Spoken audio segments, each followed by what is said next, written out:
이상적인 주말 아침 텃밭 풍경을 상상해 보세요. 따뜻한 커피 한 잔 들고 밭으로 나갑니다. 파릇파릇한 에메랄드빛 채소를 기대하면서 말이죠. 그런데 거기엔 노랗고 힘없이 축 처진 마늘 잎들만 보입니다. 첫 생각은 망했다. 올해 농사는 끝이구나. 두 번째 생각은 당장 뭐라도 줘야 하는데 뭘 줘야 할까입니다. 바로 이 지점에서 90%의 텃밭 농사꾼들이 한 해 농사를 망치는 치명적인 실수를 저지릅니다. 안녕하세요, 여러분. 오늘은 뜬구름 잡는 이야기 대신 월동 마늘 잎이 노랗게 변하는 문제를 과학적이지만 아주 쉬운 언어로 풀어보겠습니다. 노랗게 변했던 밭을 푸른 밀림처럼 되돌릴 수 있는 특급 비결을 알게 되실 거예요. 비료 회사들이 쉬쉬하는 그 진실을 들을 준비 되셨나요? 그럼 시작해봅시다.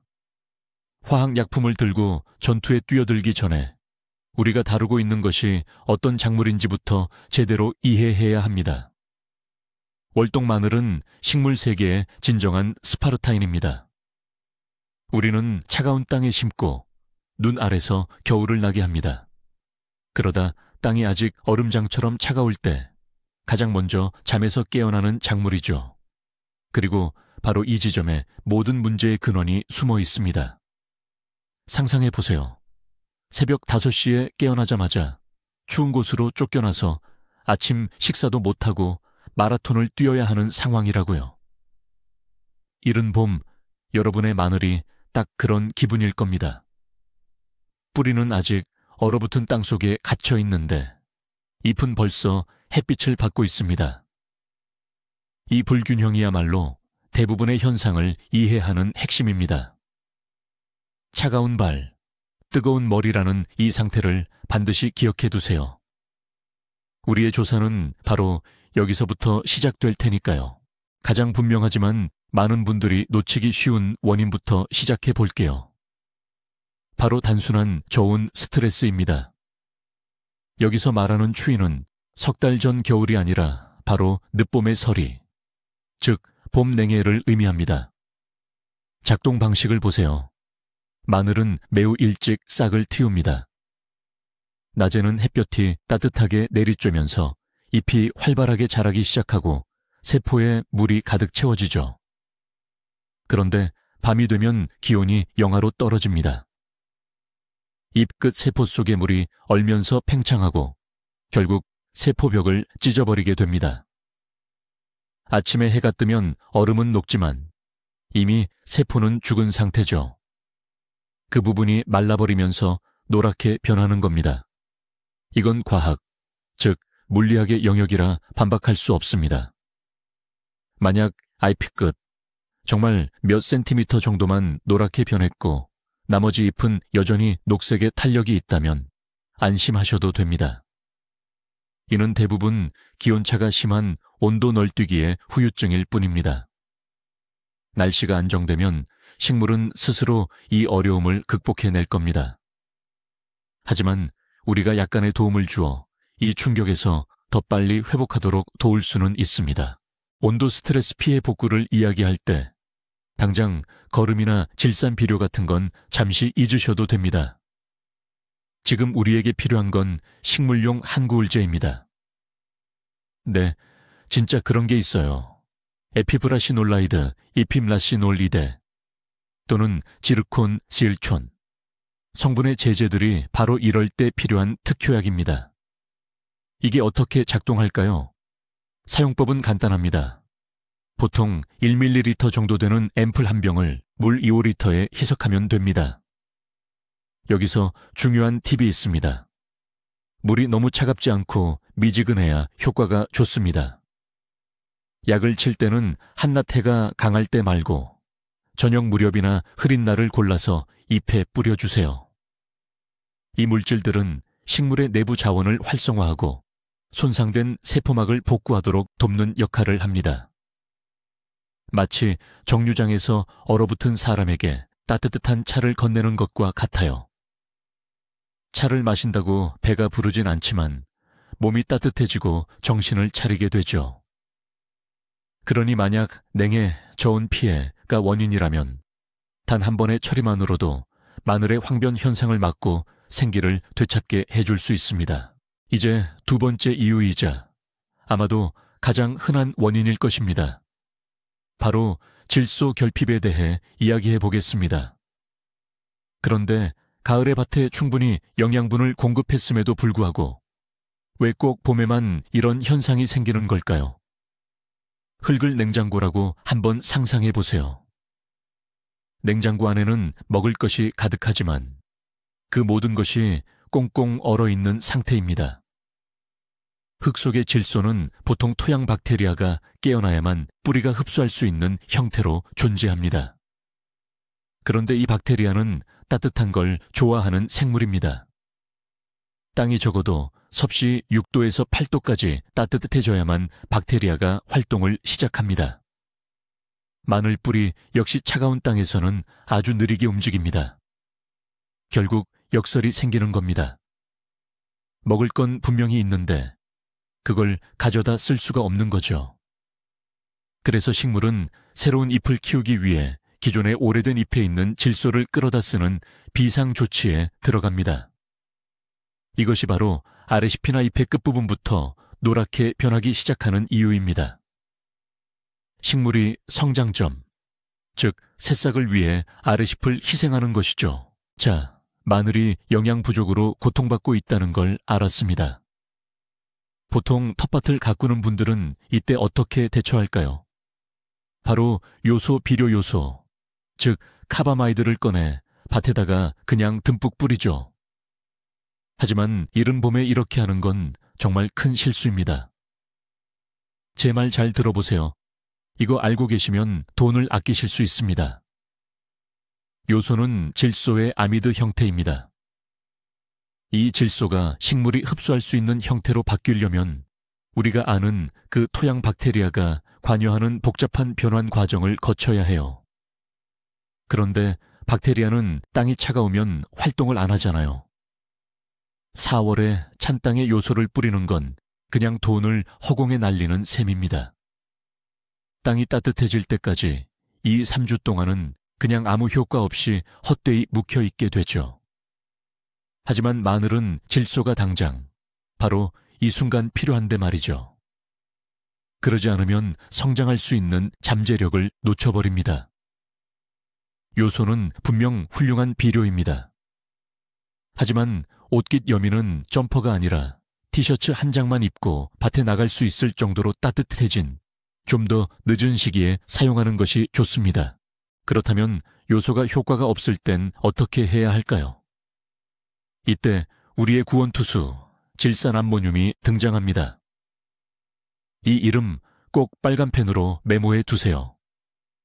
질소 성분이 질산태와 암모늄태 두 가지 형태로 동시에 존재하기 때문입니다. 특히 질산태 형태는 식물에게 정맥 주사를 놓는 것과 같아요. 뿌리에 닿자마자 심지어 물이 차갑거나 저온일 때도 즉시 흡수됩니다. 뿌리가 미생물이 작용하기를 기다릴 필요 없이 그냥 이 용액을 마시고 바로 영양분으로 사용하는 거죠. 도징도싹이 간단합니다. 성냥갑 하나 분량, 약 20g 정도를 물 10리터에 녹여 사용하세요. 그리고 반드시 밭이랑 전체에 충분히 관주해야 합니다. 비가 오지 않는다면 마른 땅에 절대 알갱이를 뿌리지 마세요. 공기 중으로 날아가거나 뿌리가 타버릴 수 있습니다. 반드시 용액을 만들어서 물처럼 흠뻑 주세요. 효과는 말 그대로 3, 4일 안에 바로 나타날 겁니다. 잎사귀가 짙은 녹색으로 변하면서 생기 있게 아주 싱싱해질 거예요. 인터넷에서 흔히 추천하는 또 다른 민간 요법이 있습니다. 바로 암모니아수입니다.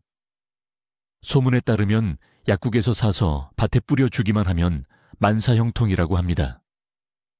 해충도 쫓아주고 작물에 질소도 공급해준다는 거죠. 하지만 여기서 비판적 사고를 발휘해 봅시다. 암모니아수는 말 그대로 암모니아입니다.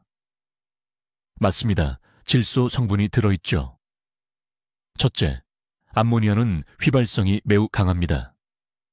물통이나 물조리개에 담아 밭으로 옮기는 동안 질소의 상당 부분은 이미 공기 중으로 날아가 버립니다. 코를 톡 쏘는 강한 냄새만 맡게 될 뿐입니다. 둘째, 같은 돈으로 살 수 있는 질소 비료 포대와 비교했을 때 약국에서 파는 암모니아수의 질소 농도는 턱없이 낮습니다. 마늘에 정말 효과적인 양분을 공급하려면 밭에 거의 산업용 수준의 암모니아를 부어야 한다는 뜻입니다. 양파파리 같은 해충을 일시적으로 쫓는 데는 어느 정도 효과가 있을 수 있습니다.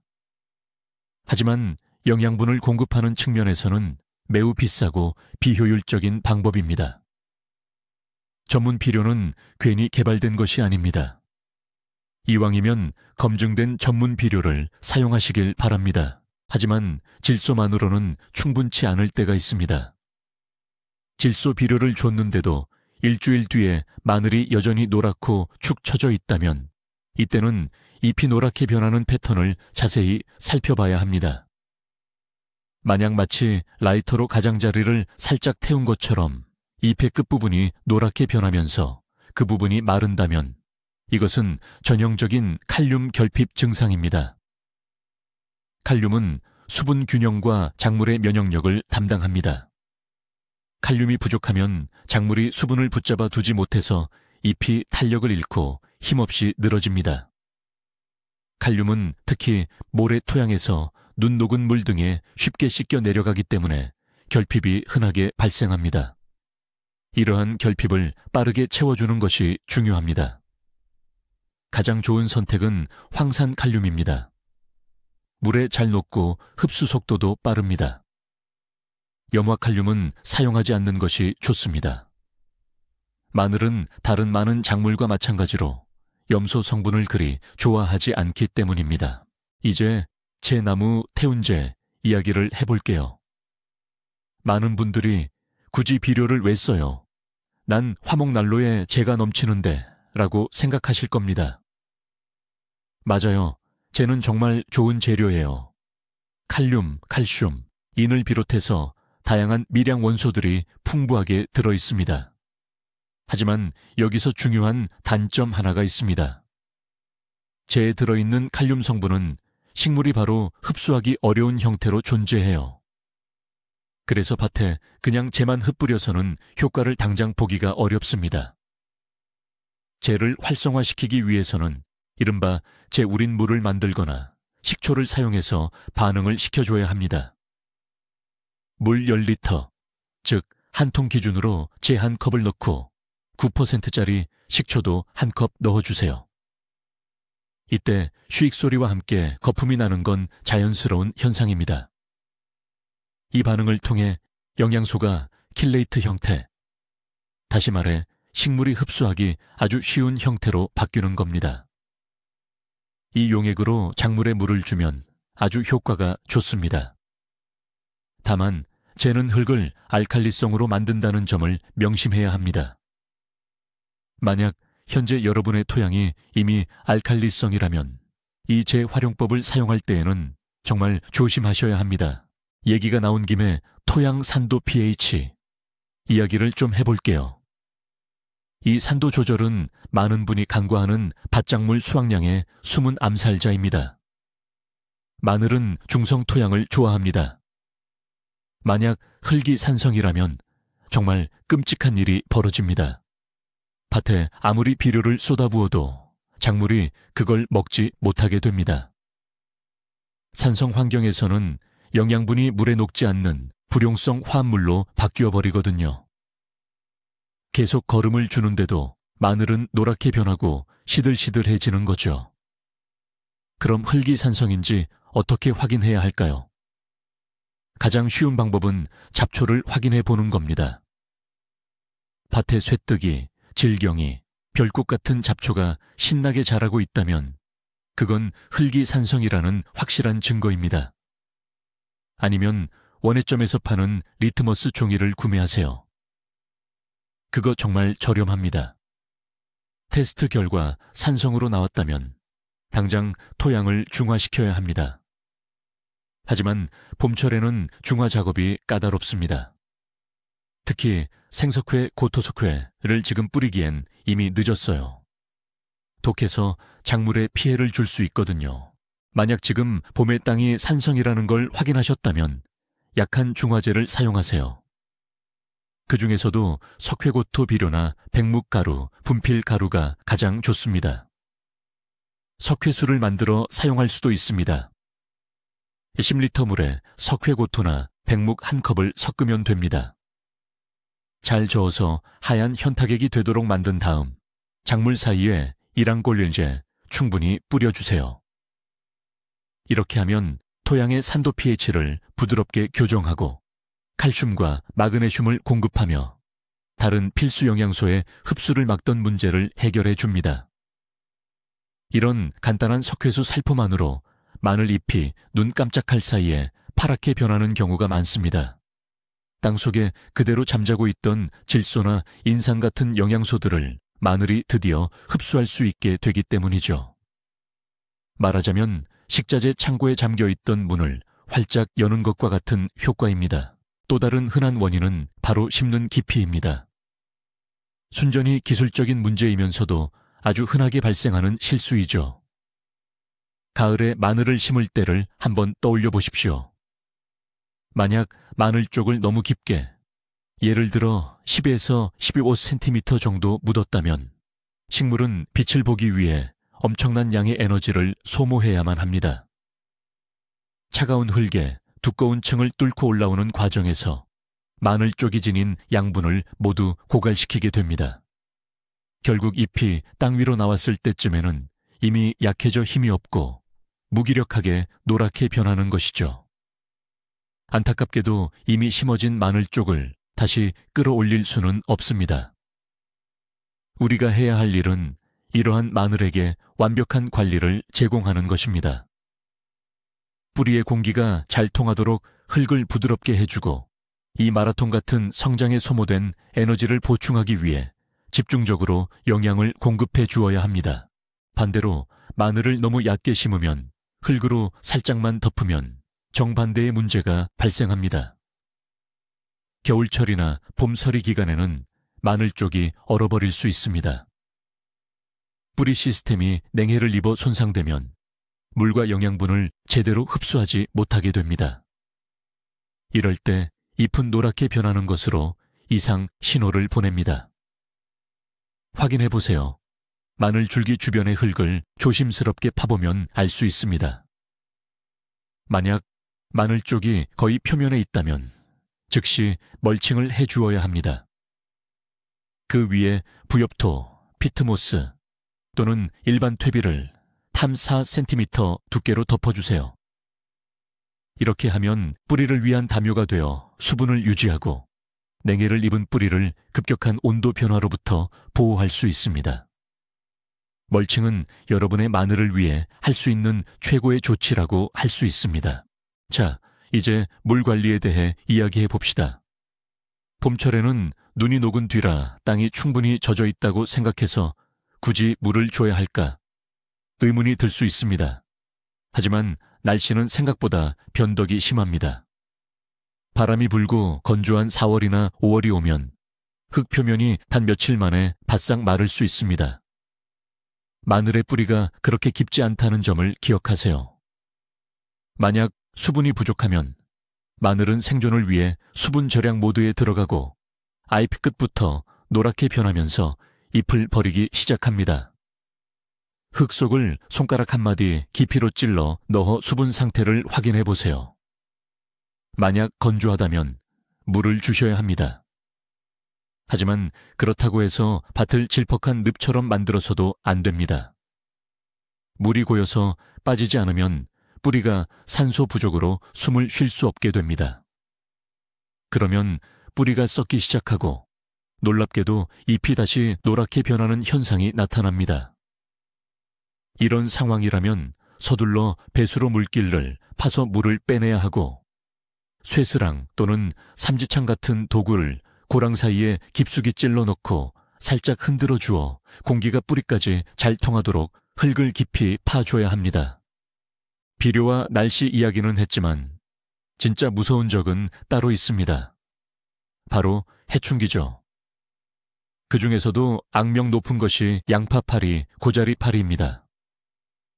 이 작은 해충은 벚꽃이나 민들레가 필 때쯤 나타나기 시작합니다.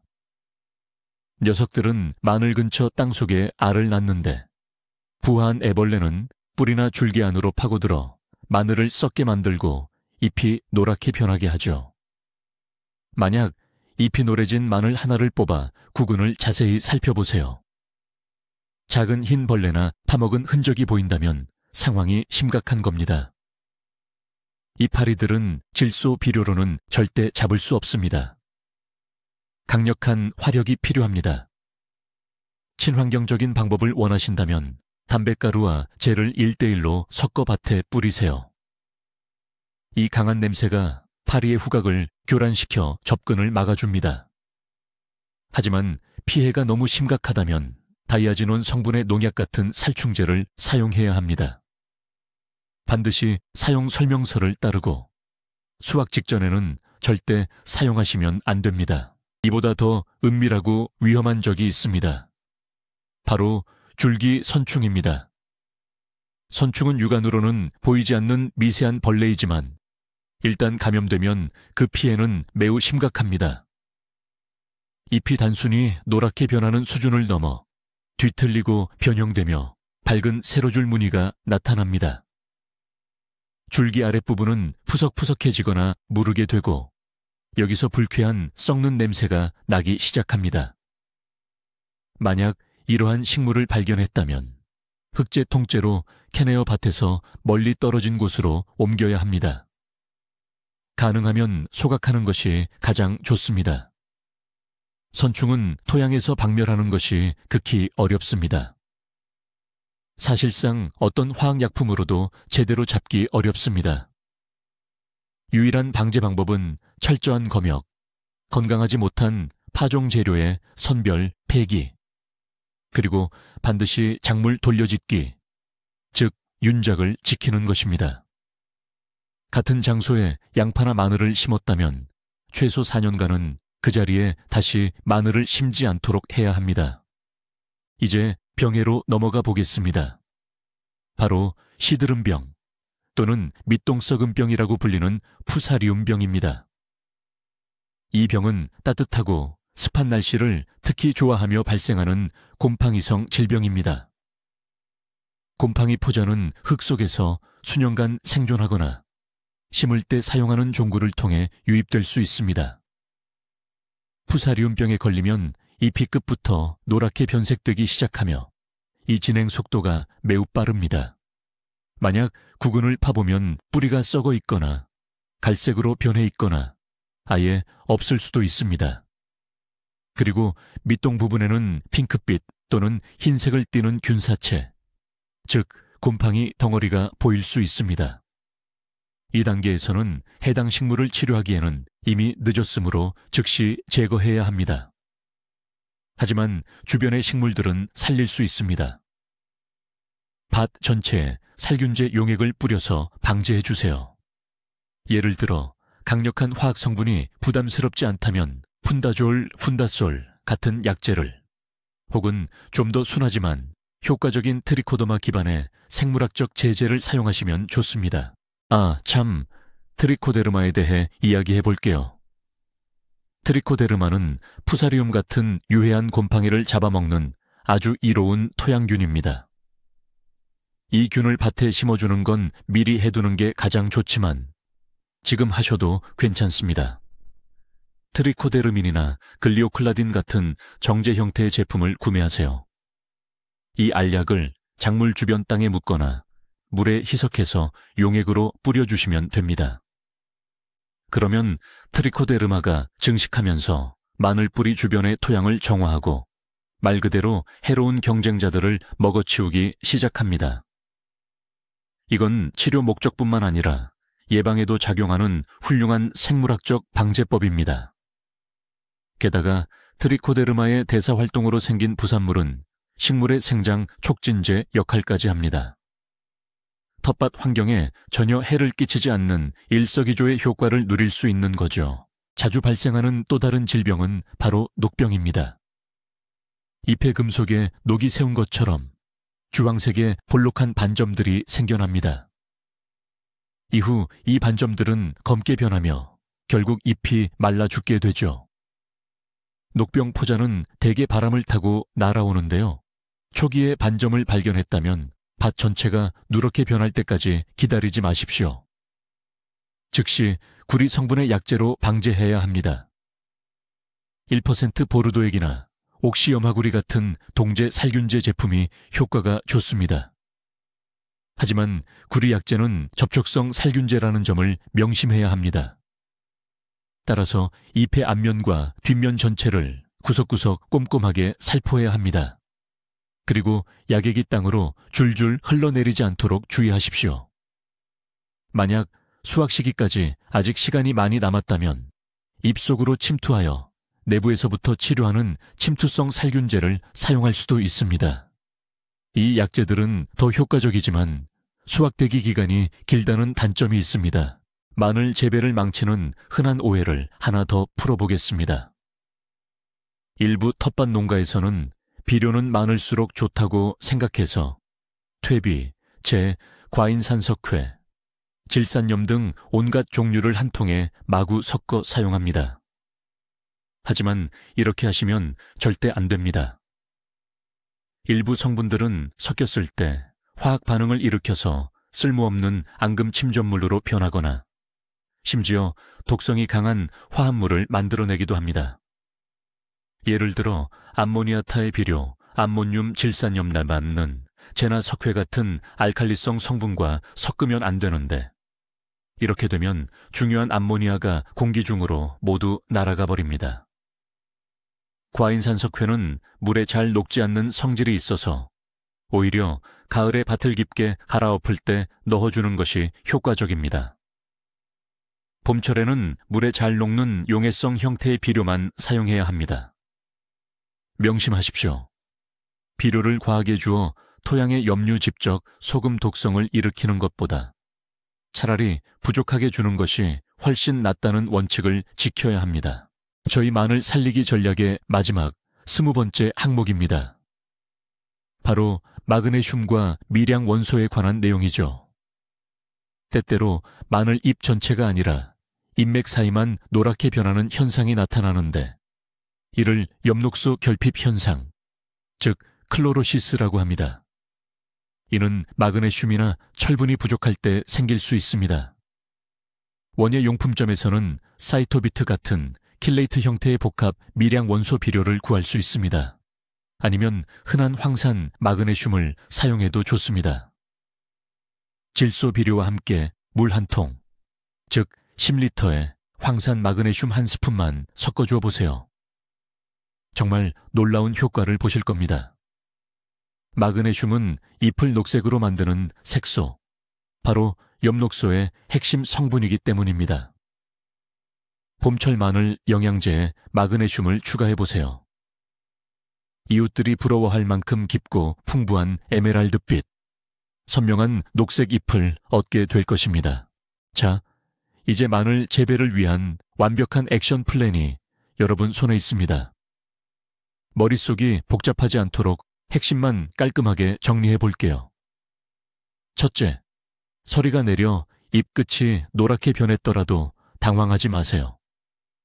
항스트레스제를 사용해서 마늘을 회복시켜 주세요. 둘째, 토양의 습도를 확인하고 해충이 생기진 않았는지 꼼꼼하게 점검합니다. 셋째, 흙이 아직 차갑다면 질산암모늄으로 비료를 주고 이미 기온이 올랐다면 요소 비료를 주셔도 괜찮습니다. 넷째, 토양의 산성도를 중화시키는 작업을 잊지 말고 칼륨과 마그네슘의 균형도 함께 신경 써야 합니다. 그리고 가장 중요한 것, 문자 그대로든 비유적으로든 언제나 뿌리를 잘 살피세요. 마늘은 정성을 쏟은 만큼 반드시 보답하는 작물입니다. 지금 이 봄에 조금만 신경 써주시면 여름에는 주먹만한 마늘을 수확하게 될 거예요. 끝까지 시청해 주셔서 감사합니다. 이 영상이 유익했다면 좋아요와 채널 구독 잊지 마시고요. 댓글로 여러분은 봄의 마늘에게 어떤 비료를 주시는지 꼭 알려주세요. 혹시 여러분만의 비밀 레시피가 있으신가요? 함께 이야기 나눠 봅시다. 그럼 다음 텃밭에서 만나요.